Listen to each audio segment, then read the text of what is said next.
Na mensagem de hoje, nós vamos ver como o ato de parar pode ser uma oportunidade para manifestar a nossa essência. Por isso esse título de hoje, Pare e Seja. Assista até o final e veja como parar pode ser produtivo. Eu desejo a você a graça e a paz de nosso Senhor e Salvador Jesus Cristo. Seja bem-vindo, seja bem-vinda ao nosso canal. Para refletirmos no tema de hoje, nós vamos ler o Evangelho de Marcos, capítulo 4, versículos de 35 a 38, que nos diz o seguinte: E naquele dia, sendo já tarde, disse-lhes: Passemos para a outra margem. E eles, deixando a multidão, o levaram consigo, assim como estava no barco. E havia também com ele outros barquinhos, e levantou-se grande temporal de vento, e subiam as ondas por cima do barco, de maneira que já se enchia de água. E ele estava na polpa dormindo sobre uma almofada. E despertaram-no, dizendo-lhe: Mestre, não te importa que pereçamos? Parar é uma coisa deprimente para a maioria de nós. Geralmente temos a opinião de que ninguém deveria parar. Parece que parar é sinônimo de desistir, ou sinônimo de inércia, ou sinônimo de impotência, ou até de morte. É verdade que a pandemia, nos momentos mais críticos, nos obriga a parar. É verdade que certos tipos de doenças nos obrigam a parar. É verdade que trabalhos e projetos terminados nos obrigam a parar. É verdade que certas aposentadorias nos obrigam a parar. E nós achamos tudo isso deprimente. É como se estivéssemos deixando de viver. É que, no fundo, nós acreditamos que tudo o que vive se move. E se não se move, é porque deixou de viver. Nós vivemos numa sociedade marcada pelo trabalho e pelo estresse. E para esse tipo de sociedade, parar é deixar de viver. É verdade que a vida é composta de trabalho, mas não é só de trabalho. Não é só o labor que compõe a vida. A vida não é só de fazer e de ter. Também é verdade que nosso corpo foi feito para a movimentação. A ciência comprova isso, que o exercício físico fortalece a saúde. Mas nosso corpo não foi feito apenas para a movimentação. Na verdade, existe um aspecto na vida onde parar é uma atitude produtiva. Existe um aspecto mais profundo da vida onde parar é fundamental. Nesse aspecto, parar não é ficar sem fazer nada. Parar pode ser sinônimo de se refazer. Parar pode ser sinônimo de captar coisas que são sutis. Nesse aspecto mais profundo da vida, existem conteúdos que são solução.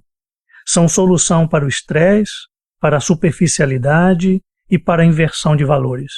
Você, por exemplo, tem contato com esse lado profundo da vida todos os dias, e você faz isso através do sono. Dormir é um exemplo do ato produtivo de parar. Quando você está dormindo, não está em contato com o mundo externo, mas, por outro lado, está em contato com outro mundo, um mundo sutil, um mundo bem subjetivo. Jesus também parava, e através do simples ato de dormir, Jesus acabou mostrando como é produtivo parar. E nós vemos isso em um episódio que aconteceu no início do seu ministério público. Sendo assim, quando você para de forma apropriada, você se abre para um aspecto importante da vida. Jesus parou no momento em que os discípulos achavam que ele deveria agir. E dessa forma, Jesus mostrou que, embora estivesse parado, não estava fora da situação. Embora estivesse parado, não deixou de ser quem era.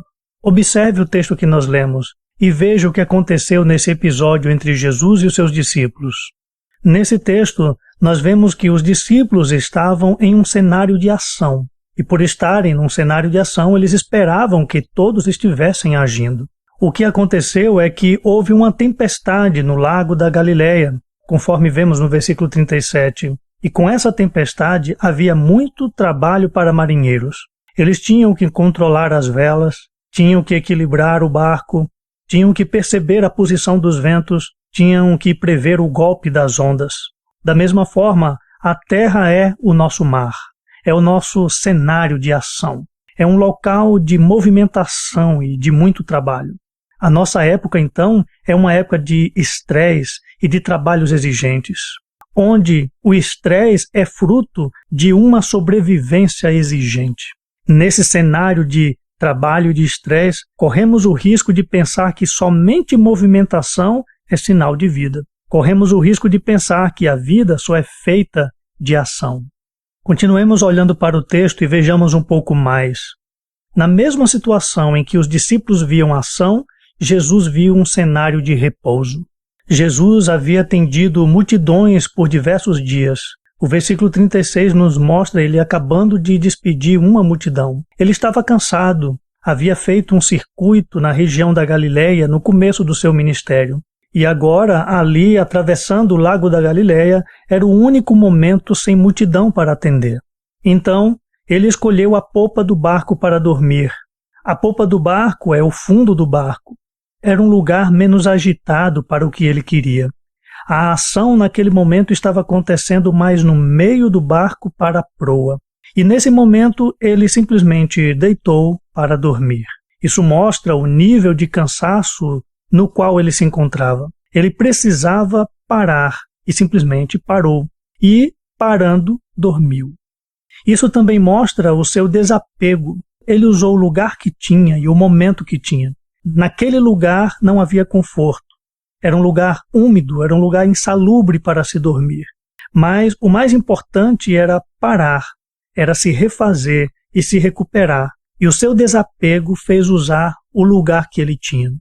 Com isso, nós vemos que o cenário mais agressivo pode ser ideal para parar. Parar não é deixar de viver. Parar pode ser uma ação para refazer a energia da vida. Mas, segundo o texto, os discípulos acharam inútil a atitude de Jesus.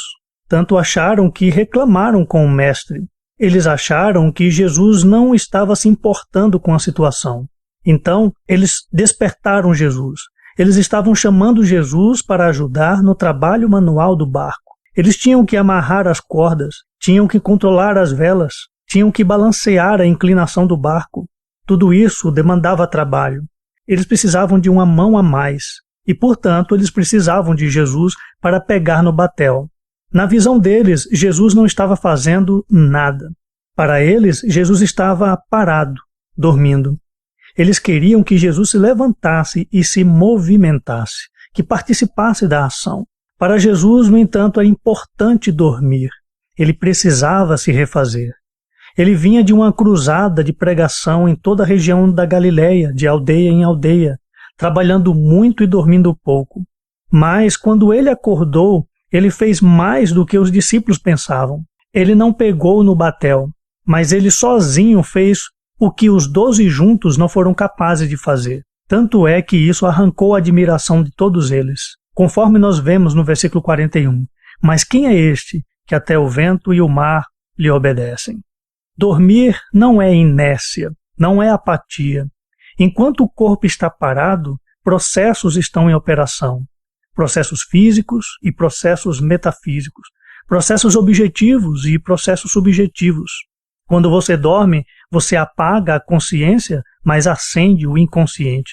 Você se desliga do mundo físico, mas se liga no mundo mental e no mundo espiritual. E nisso você se refaz. E nisso você recompõe as suas energias. Quem está parado não está morto. Quem está parado está aberto para um aspecto da vida que não é explorado. Estar parado é estar em um lugar onde só existe espaço para sermos quem nós somos. Parar é um lugar que é fonte de energia, fonte de lucidez e de foco. Portanto, parar pode ser um ato seu de contato com a vida que há em você. Parar pode ser uma oportunidade de mostrar a entidade que você é.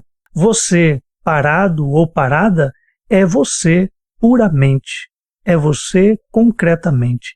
Sem arestas, sem aparatos, sem a roupagem do trabalho e das posses. Porque a tua verdadeira identidade não está no que você faz e nem no que você tem. A sua verdadeira identidade está em quem você é. A quietude, o ato de parar e ficar quieto, deixa você com a alma nua, sem os acessórios externos. A quietude é onde você é identificado e identificada pelo valor próprio da tua alma. Valor esse deixado por Deus em você. Parar é uma grande oportunidade para você entrar em contato com a sua essência em Deus. E você pode parar de duas maneiras, de maneira forçada ou de maneira planejada. Você pode parar de maneira forçada. Isso acontece quando você adoece, por exemplo, talvez por trabalhos e estresse, talvez por má alimentação, talvez por um acidente ou por um incidente. Quando você adoece, você tem que parar para se recuperar. Não há nada a fazer, somente ficar numa cama e simplesmente ser. Você para de maneira forçada quando se aposenta. É quando chega a idade de parar a profissão que exerceu durante muitos anos. E nesse momento parece que não há mais nada a fazer. Mas você pode aproveitar esse ato de parar para aprofundar quem você é em Deus. A outra maneira de parar é de maneira planejada. Você pode parar planejadamente através do sono. É quando, depois de um dia de atividades, você separa a noite para dormir, ou pelo menos é o que deveria ser, porque dormindo você pode se refazer e dormindo você pode ser. Você também pode parar planejadamente através da espiritualidade. Você deveria separar um horário para orar e para meditar. Um momento para parar tudo, se colocar na presença de Deus e cultivar os valores que Ele mesmo colocou em tua alma. Então, faça isso. Pare periodicamente. Pare e fique diante de Deus e do teu próprio valor. Simplesmente pare. Não faça nada e não fale nada. Essa parada é bastante produtiva, porque deixa você cara a cara com Deus e com o teu próprio valor, com aqueles valores que o próprio Deus depositou em você. Essa foi a nossa mensagem de hoje. Obrigado por assistir até o final. Se inscreva no canal, você que ainda não é inscrito, para receber as mensagens todas as semanas. Deixe o seu gostei para que a plataforma possa indicar a mensagem para outras pessoas. Um abraço, fique com Deus e até a nossa próxima mensagem.